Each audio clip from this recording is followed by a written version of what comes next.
Merci Monsieur le Président, merci Monsieur le Ministre pour votre présence. Ma question sera courte alors que nous examinons les résultats. La Cour des comptes, certificateur comptable de l'État, avait émis 4 réserves substantielles quant à l'exercice de 2018. Il s'agissait d'anomalies relatives, par exemple aux immobilisations financières, aux charges et produits régaliens. Ma question est la suivante. Pouvez-vous nous indiquer dans quelle mesure ces réserves ont été intégrées dans la constitution du budget de l'État de 2019 et si on peut attendre que la Cour certifie les comptes de cette année avec le moins de réserves possible? Merci. Merci. Certes. Ouais.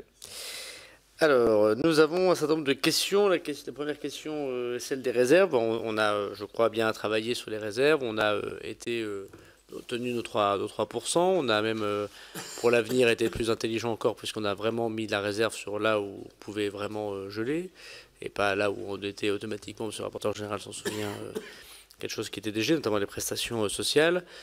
À quelques exceptions près, nous avons tenu notre budget. On a tenu l'idée qu'on pouvait faire ces économies sans ces réserves, et j'ai dégelé une très grande partie des crédits.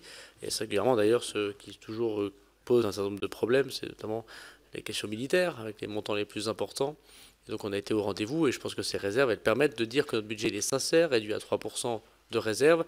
Mais encore une fois, quand vous êtes gestionnaire public, vous ne devez pas faire un budget. On va d'ailleurs sans doute prendre une circulaire que je signerai à l'adresse des ministres concernés.